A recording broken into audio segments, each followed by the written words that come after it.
In this video, I'll be showing you the best strategies that you can use to earn profits on a ranging market. So first, an important concept that you need to understand is that in the world of technical analysis, there are two types of market that exist: trending markets and ranging markets. Trending markets is when the price is clearly moving in a definitive direction.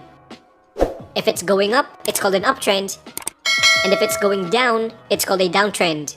Now, usually, this is the type of market that traders prefer to trade on because the movement of a trending market tends to be more predictable.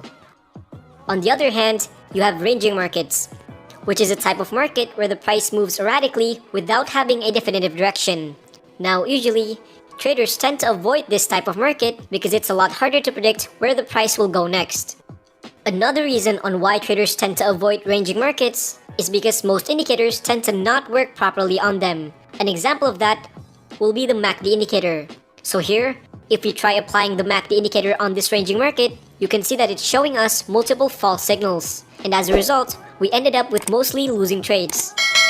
Now, unfortunately, ranging markets are pretty much unavoidable. In fact, studies shows that the financial markets only trend about 30% of the time, while moving on a sideways range about 70% of the time. This means that most of the time, markets are actually ranging. And so, instead of trying to avoid them altogether, why not try to take advantage of them? And that is why in this video, I'm going to show you the best strategies that you can use to earn profits on a ranging market. So strap in, because we're going to go very in-depth. So first, in order to earn profits on a ranging market, we first need to know how to actually identify them. And normally, ranging markets are a lot easier to be identified after they have already formed. But if they're still in the process of forming, it tends to be harder to spot. And so a simple trick that I like to use to identify ranging markets as they're forming is to pay close attention to the market structure. Let me show you an example. So here, we can see that initially, the market was clearly on an uptrend. Now ask yourself this: why is this an uptrend? Well, it's because of how the price is structured. Here, we can see that the price went up, made a pullback, and comes back up again. However, notice that as the price goes up, it actually breaks the previous highs.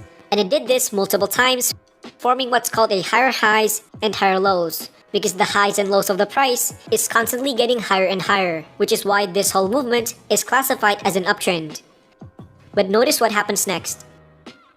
We can see that the price went up, comes back down, but this time, it failed to break above the previous highs. And again, you can see it happening the second time. Price went up, comes back down, but failed to break above the previous highs. And so at this point, we can clearly see that the market structure had already shifted. It went from forming higher highs and higher lows at first, to then failing to form another higher highs twice and started moving sideways. So based on this market structure, we can already identify that the market is currently ranging. Now let's look at another example. So here, we can see that initially, the price was on a clear downtrend, as it forms lower highs and lower lows. Next, we can see that the price went down, comes back up, but failed to form another lower lows. Then, we can see that the price goes back down the second time, comes back up, and again, failed to form another lower lows. And so, based on this, we can clearly see that the market structure had already shifted. It went from being on a clear downtrend to now moving within range. Now, once you've identified a ranging market, the next thing you want to do is drawing the key levels. And so you can draw a level of resistance above and a level of support below here. Now, there are a couple of reasons on why we draw these key levels. The first reason is because we want to determine the area of where the price is still considered ranging. Meaning, if the price goes out of one of these key levels, it shows us that the market is no longer ranging. The second reason is because we're establishing our trading zone. So as long as the price stays within this zone, we can still trade it using our range market strategy. But bear in mind, it's very rare to find ranging markets that moves perfectly between key levels like this. Most ranging markets will actually look like this, where the price may not touch the key levels perfectly. As you can see, there are some candles that overlap the levels, and even some that are not touching the levels at all. And this is perfectly fine, because remember, we're treating support and resistance as a general area, not as solid lines. Now, once you've identified your key levels, the next step is finding your entry signal. So for your entry signal, you want to take advantage of the price bouncing off those key levels. Let me show you an example. So here, we can see that at first, the price was in a small uptrend before it started moving sideways. And so we can draw a level of resistance above and a level of support below here. Now, if you look closely, you'll actually notice a pattern. Every time price hits a key level, it tends to reverse from it. As you can see, price went down, hits the key level, and reverses upwards. Again, it went down, hits the key level, and reverses upwards. And the same thing is happening above here. Price went up, hit and reverses downwards. Again, it went up, hit and reverses downwards. Now, as you look at the current price, you can see that it's touching the resistance level once again. And so, based on the previous pattern, it may indicate that the price will reverse from this level as well. So this is a good opportunity to take a short position. But keep in mind, there are also times where the price reverses even if it hasn't hit the key level, like in this example. Here, we can see that the market is on a range, and so you can draw a level of resistance above and a level of support below here. Next, you can see that in the past, price clearly respects these levels as it tends to bounce off after hitting them. However, if you look at the recent price, we can see that the price went down and reverses upwards immediately without even touching the support level. And after that, price went down the second time and reverses upwards. However, if you look closely, you can actually see that the price is reacting to this new key level instead of the old one. This is exactly why you should always keep an eye on new key levels that may form, because price doesn't have to react to just one key level exclusively. It can always react to new ones that forms along the way. Now moving on. Another type of ranging markets that you may encounter is called narrow ranging markets, which is when the distance between the upper and lower levels are too narrow. As a result, there isn't much room for the price to move around. This means that you won't be able to trade it using the key level bounce strategy that I showed you earlier. And so, the best way to take advantage of this type of ranging market is to trade it using a breakout strategy instead. And the reason for that is because if markets are moving on a narrow range like this, it indicates that the price is consolidating. And usually, after the price consolidates, a breakout tends to happen afterwards. So if you know how to trade breakouts effectively, you can enter a position before the breakout happens and make a profit. So this is how the strategy works. The first step is you want to find a narrow ranging market, which can be identified by multiple small candles moving sideways erratically like this. And a quick tip, you can find them a lot easier on lower time frames such as the 1 minute to 15 minute time frame. Now, once you've identified a narrow ranging market, the next step is drawing the key levels. And so you want to draw a level of resistance above and a level of support below here. But remember, don't draw them too closely. Make sure to give them enough space for the price to move in between so that we can avoid false breakouts later on. Now, once you've drawn the key levels, the next step is figuring out the breakout direction. Will it happen to the upside or the downside? Now keep in mind, in a narrow ranging market, false breakouts happen very often. And so a simple trick that I like to use to avoid false breakouts is by waiting for a momentum candle to break out of the key level.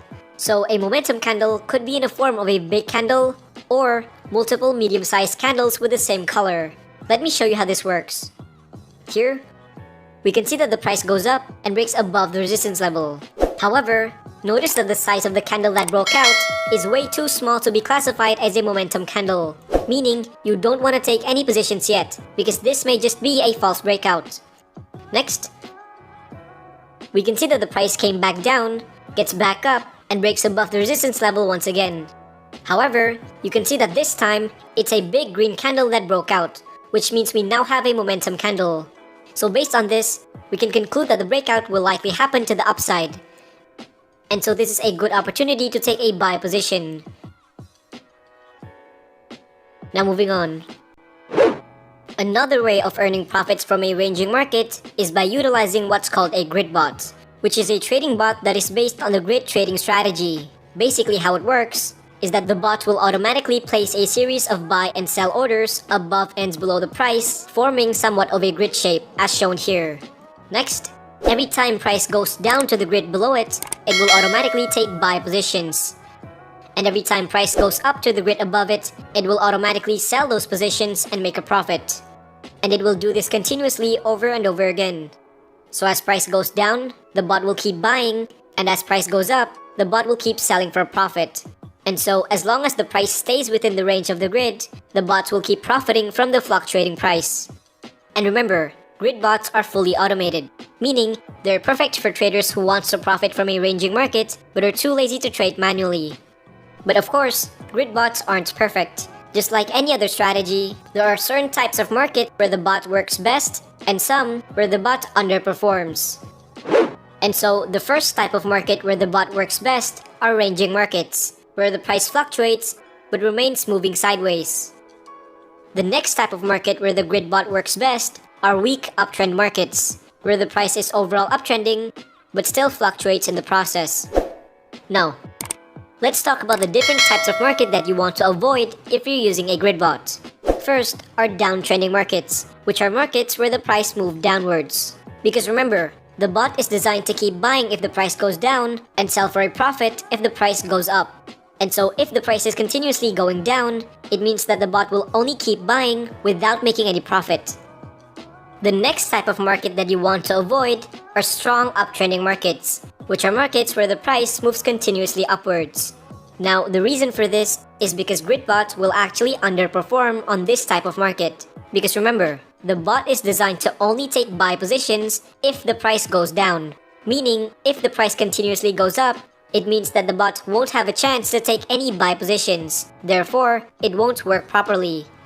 And so, now that you know which types of market works best for the grid bot, I'm now going to show you how to set up the bot on the Pinex platform. So the first step is obviously you need to have an account on the Pinex website. Again, just click the link below and register for free. Now, after you've made your account, the next step is you want to find an asset that is currently moving within range. And you can do that by using the market structure technique that I showed you in the start of the video. So in this case, I'm choosing to trade the Dodo USDT for our chart, because you can clearly see that the market is currently ranging, as it's moving sideways. Now, once you've identified the asset that you want to trade, the next step is drawing the key levels. And so you can draw a level of support above and a level of resistance below here. Now, once you've identified the key level, the next step is applying the grid bot. So here, you click Trade, go to Grid Trading, and click Create. Next, you can choose whether you want an AI to set the settings for you, or you can just set it manually. Personally, I like to set it manually so that it's more accurate. Now, for your lower price, you want to insert the value of your support level. In this case, my support level is at 1.103, and so I'm going to insert it here. Next, for your upper price, you want to insert the value of your resistance level. And as you can see, my resistance level is at 1.359, so I'm going to insert it here.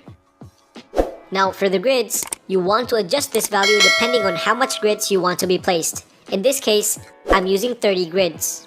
Next, for your total investment, you can set how much of your total capital do you want to trade using the bot. Once you're done, click Create, and the bot should start running automatically. Now, if you want to close your positions or take profit, you can make the bot stop by clicking Cancel, go to Please Sell, and click Confirm. And so that's how you use the grid bot on the Pinex platform. Now, aside from the grid bot, Pinex also offers other types of bot as well, which is available for free. Just click the link below, register, deposit, and try these bots out yourself. So big thanks to Pinex for sponsoring this video. And so that's all for today. Thank you so much for watching, and I'll see you in the next video.